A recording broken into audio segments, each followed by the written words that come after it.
दोस्तों नमस्कार। आप सभी का दिल्ली जल बोर्ड के यूट्यूब चैनल आवाज़ में स्वागत है। आज आप सभी को पता है कि केंद्र सरकार ने एक नई पेंशन योजना शुरू की है जिसका नाम है यूपीएस। ये योजना एनपीएस को हटाकर लाई गई है।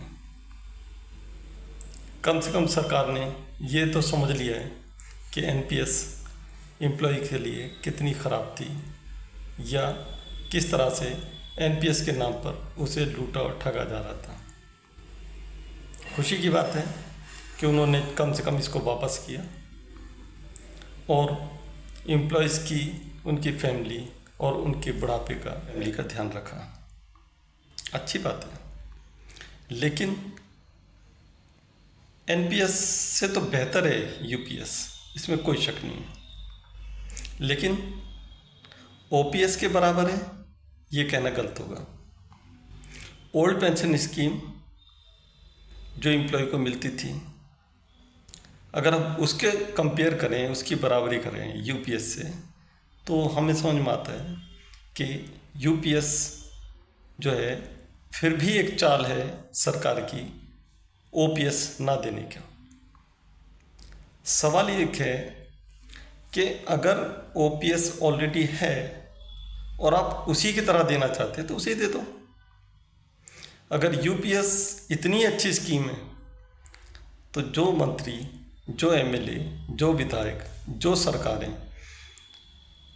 इलेक्शन जीतने के बाद ओपीएस लेती हैं वो अब यूपीएस ले लें। एम्प्लॉयज़ को सरकारों की तरफ से जिस तरह से भी प्लानिंग होती है, बहकाया जाता है, बहलाया जाना समझते हैं कि एम्प्लॉय को कुछ नहीं पता, उसको आप बरगला लेंगे। ऐसा नहीं है। सरकार को ये जवाब तो देना ही पड़ेगा कि एम्प्लॉय का जो 10% जमा करते हैं आप एनपीएस में, वो एज इट इज़ आप जमा करते रहेंगे। लेकिन उसका करेंगे क्या? क्या वो भी हमें वापस करेंगे आप? आपकी तरफ से अभी कोई जानकारी नहीं है ऐसी, जबकि वो एम्प्लॉय का पैसा है, उसको वापस करना चाहिए। नंबर 2, आप कह रहे हैं क्वालिफाइड सर्विस 25 साल। जब 25 साल जिस एम्प्लॉय की पूरी सर्विस हो जाएगी उसे आप 50% बेसिक देंगे। ठीक है, बहुत अच्छी बात है, हम आपका स्वागत करते हैं। लेकिन जिसकी सर्विस 24 साल रह जाएगी उसके लिए क्या होगा?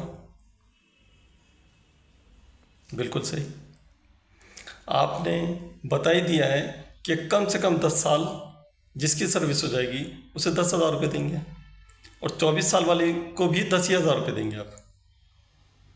जबकि ओपीएस में, यानी पुरानी जो पेंशन स्कीम्स थी, उसमें क्वालिफाइड सर्विस 20 साल थी। आपने 5 साल बढ़ा दी इसमें भी, बहुत अच्छा। इसी के साथ आप ग्रेजुएटी का क्या करेंगे? ग्रेजुएटी जब आदमी एम्प्लॉय रिटायर होता है उसको एक ग्रेजुएटी दी जाती है जो तकरीबन 20 लाख के आसपास है आज की डेट में। और आप क्या कह रहे हैं? 6 महीने की सर्विस, उसमें जो एम्प्लॉय ने डीए और बेसिक की सैलरी ली उसका 10% आप ग्रेजुएटी देंगे। यानी ग्रेजुएटी जो है आप जो एनपीएस में, ओपीएस में है, उसके हिसाब से बिल्कुल भी नहीं देंगे। आपने कहा कि एम्प्लॉय की जो लास्ट के 12 महीने की सैलरी होगी उसको 50% हम पेड करेंगे, यानी डीए और उसकी बेसिक का 6 महीने की आप तनख्वाह उनको देंगे। जबकि एम्प्लॉय की तो ईएल जो है 300 होती हैं, यानी उसको तो 10 महीने की सैलरी मिलनी चाहिए, आप 6 महीने की देंगे।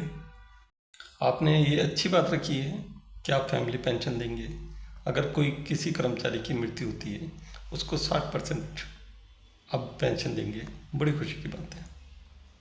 लेकिन इसमें ये वाली कंडीशन ना लगा दें आप कि 25 साल अगर एम्प्लॉय की सर्विस पूरी हो जाती है तभी उसको हम ऐसे देंगे। वैसे मेरे जहाँ तक जानकारी है कि ऐसा आपने कोई कंडीशन नहीं लगाई है, ये अच्छी बात है।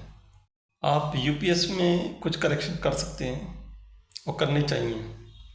जैसे जब एम्प्लॉय के 10% सैलरी से पैसा कट रहा है जो आप जमा कर रहे हैं, आपने बहुत अच्छी बात है कि अपनी जो परसेंटेज है वो 18.5 रखा है एम्प्लॉय के साथ ही, कि एम्प्लॉय 10% जमा करेगा और आप जो है 18.5% जमा करेंगे। लेकिन एम्प्लॉय जो 10% जमा करेगा उसको वो 10% पूरा रिटायरमेंट के बाद मिलना चाहिए। जैसे ओपीएस में जब हम पीएफ का पैसा जमा करते हैं अपने प्रोविडेंट फंड का, वो पैसा हमें मिलता है इकट्ठा और साथ ही ब्याज के साथ। सरकार को ये समझना चाहिए कि वो पैसा एनपीएस में जो एम्प्लॉय जमा कर रहा है वो पूरा पैसा विद इंटरेस्ट एम्प्लॉय को देना चाहिए। हम ना तो सरकार के इस कदम के खिलाफ हैं, हम बहुत पॉजिटिव लेते हैं इस कदम को, सराहना करते हैं सरकार की कि कम से कम एनपीएस जिसने एम्प्लॉय का भविष्य खराब करके रख रखा था उससे छुटकारा दिया। हम ये चाहते हैं कि यूपीएस को कुछ और बेहतर कर लें। बेहतर का मतलब यह है जब आप पॉजिटिव वर्क करते हैं तो पहले से बेहतर होते हैं। आप अगर ओपीएस से बेहतर करते, ओल्ड पेंशन स्कीम से बेहतर करते तो खुशी होती, लेकिन अभी कुछ नहीं है क्योंकि अभी तो 1 अप्रैल 2025 से आप लागू करेंगे। अभी वक्त है, एम्प्लॉय का हित देखें, एम्प्लॉय के परिवारों की तरफ देखें, इन गरीब कर्मचारियों की तरफ देखें जो अपना खून और पसीना आपके विभाग, आपके कार्यालयों में, आपकी प्लानिंग्स, आपके मंसूबों को पूरा करने में लगा देते हैं। इनकी तरफ देखना चाहिए आप लोगों को। केंद्र सरकार के 25 लाख एम्प्लॉय हैं आपके अनुसार। इसके बाद हर राज्य में बहुत सारे एम्प्लॉयज़ हैं, लाखों की तादाद में हैं। हम चाहते हैं कि सभी एम्प्लॉयज़ को इनका फ़ायदा हो। इनका जो पैसा है एनपीएस से हटता है यूपीएस की तरह, आप उसको पैसे को जीपीएफ की तरह करें।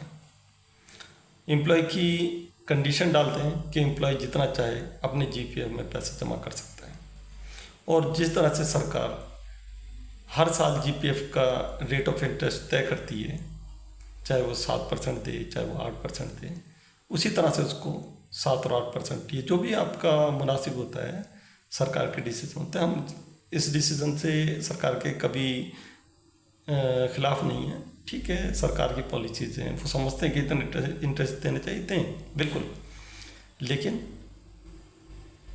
एम्प्लॉय को जो है जीपीएफ दें और उसका पैसा जितना एम्प्लॉय का पैसा है वो सारा वापस करें।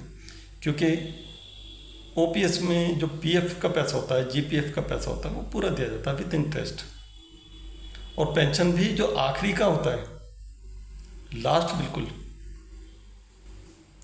मंथ की सैलरी, उससे पेंशन बांधी जाती है कि इससे आपकी पेंशन इतनी होती है। तो उसी तरह से आप यूपीएस भी इसी तरह से लागू करें। और मैं सरकार को एक बार धन्यवाद कहूँगा कि उसने कम से कम एनपीएस हटाई, कर्मचारी के भविष्य की तरफ देखा। कर्मचारी खुश हैं, हम भी खुश हैं, बहुत खुश हैं आप लोगों के फैसले से, लेकिन अभी गुंजाइश है थोड़ा सा और करेक्शन करें, और अगर करेक्शन कर लेंगे तो एम्प्लॉय आप लोगों के लिए और दिलो जान से मेहनत करेगा। इन्हीं शब्दों के साथ मैं आप सभी एम्प्लॉय को मुबारकबाद देता हूँ कि आपको जो पेंशन का एक ज़रूरत थी, जो आप लोगों को समझ में दिखता था कि हमारा जो भविष्य अधर में है, समझ में नहीं आता था कि रिटायरमेंट के बाद क्या होगा, क्योंकि जिस तरह से समझ में दिखता था, किसी को रिटायरमेंट के बाद 2000 पेंशन मिली, किसी को 3000, किसी को 4000, वो वाली चीज़ें ख़त्म हो गई हैं और आप लोगों को पेंशन का एक कंफर्मेशन मिल गया है सरकार की तरफ से, बहुत बड़ी बात है। इसके लिए सरकार जो है उसके तारीफ के काबिल काम करती है, और किया ये वाला काम हमारे प्रधानमंत्री जी ने। तो हम सब जो है सरकार का धन्यवाद करते हैं।